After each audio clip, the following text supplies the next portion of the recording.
Hello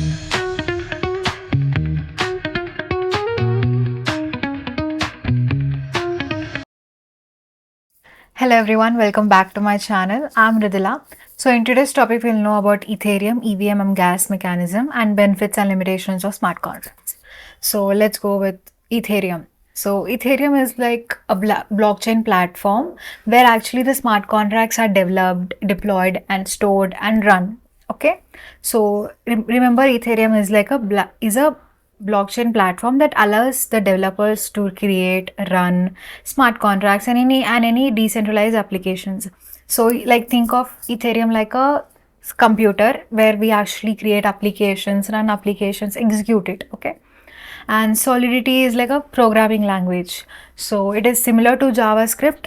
Using this programming language only, we'll write the smart contracts. So like for example, if payment received, transfer ownerships. So this example is actually written in the Solidity language, Solidity programming language. Okay, so the smart contracts are only written in the Solidity programming language. So next is EVM. EVM is a Ethereum virtual machine. It's provides us an environment and in which we actually execute the smart contracts. Or we can also say that EVM automatically executes the smart contracts by providing an environment. So it is like think of it as an engine of Ethereum. See, smart contracts is an app, okay, and EVM is like a mobile phone operating system. So EVM is like an operating system that allows us to run smart contracts. It can automatically execute a smart contract. And what is a gas? Like gas is a fee paid during the transaction. This gas is like fee in few smart contracts or in few blockchain technologies. It requires gas to be sent, like while sending the transaction or while executing the smart contracts or for creating a smart contract or for deploying a smart contract. We need a gas or like a fee to be paid to them, okay, to the platform we are using. So that is the gas mechanism. Okay, so every action on the Ethereum requires a computational power. So to use this power, users pay the gas fee. Okay, so this is the four components, or we can say these are the four backbone of smart contracts. Okay, so here you can see these are like the four components which actually smart contracts run on. Ethereum, it is a platform, and Solidity is a programming language. EVM executes it, and gas is execution fee. Okay, so you can see here Ethereum is a restaurant building. Suppose it is like a platform. Solidity is like a recipe written by the chef, like for an example, real world example, and EVM is like chef cooking the food, which is actually executing the smart contracts. Gas is like money paid for the cooking and serving the meal, like execution fee.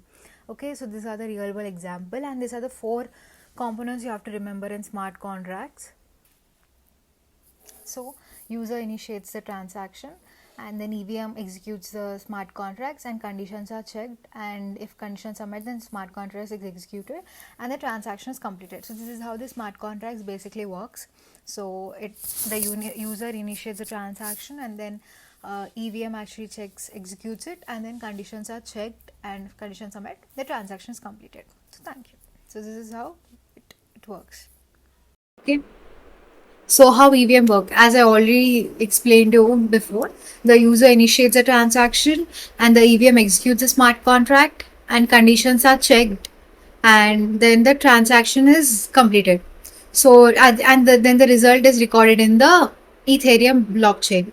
So you have to remember the only four things, that is Ethereum is a platform, Solidity is a programming language, and that writes the smart contracts, and EVM executes it, and gas pays the computation. Okay, so these are the four backbones, and you can see the gas formula.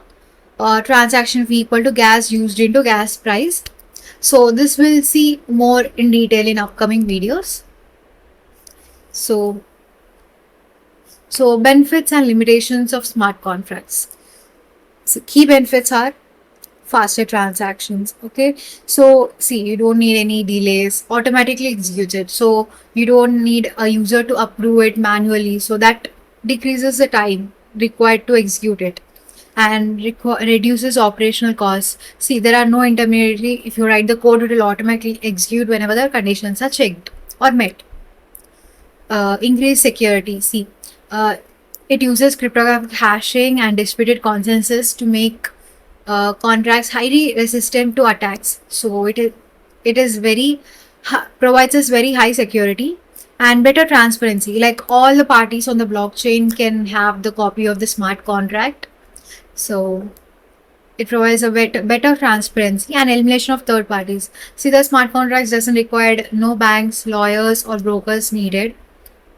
Reduced human errors. So see, automatic logic can run same way in the 100 times, but if there are 100 users have same problem, then we can't provide them the same solution. There would be some different solution variations, but in smart contracts there will be no human errors or no any manual errors. Even if you're solving any problem manually, then obviously if you're doing for many users, then anywhere can happen like any human error, but here there will be no human errors as it is automatic logic code. So limitations, there are few limitations for smart contracts and coding bugs, like errors in the smart contract can also lead to a lot of problems and cases like financial losses. So you can see example the DAO hack 2016. Code audits are essential but not foolproof. Okay, security vulnerabilities. See, if smart contracts are not protected well, then the hacker can hack the smart contracts and it may affect a lot, because that is how the whole blockchain runs on the smart contracts. If it get hacked or if the hacker changes anything in that, then that would be a problem.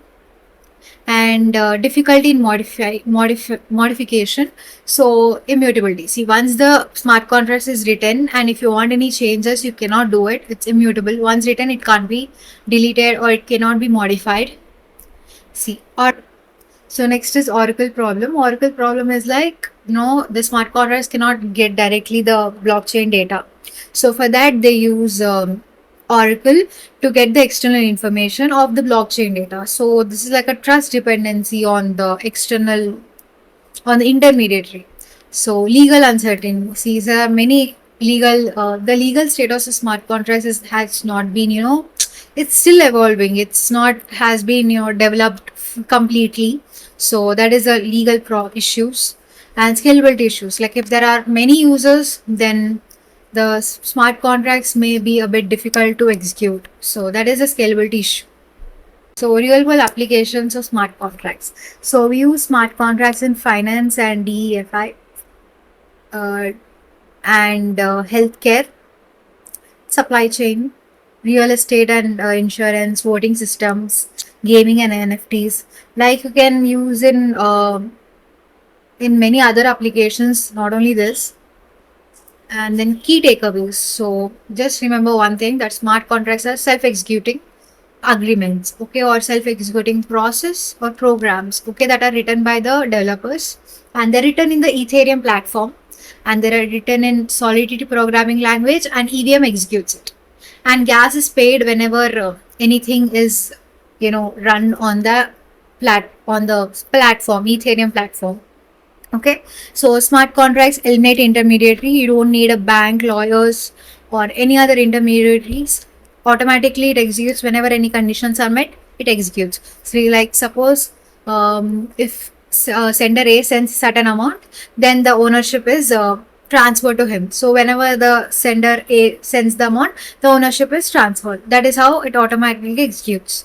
And Ethereum is a leading platform. As I told you, Ethereum provides a it is a blockchain platform that provides us to, an environment to write, create, deploy smart contracts. It also stores the smart contracts. Okay, and they power decentralized applications. So Ethereum is used also not only to write smart contracts, but also used to write some decentralized applications. Applications span every industry. So finance, healthcare, supply chain, real estate, insurance, voting, and gamings are being transformed by using the smart contracts. So in the next lecture, we'll see what are the types of smart contracts. So basically, there are 4 types of smart contracts: public blockchain, private blockchain, consortium blockchain, and hybrid blockchain. So thank you.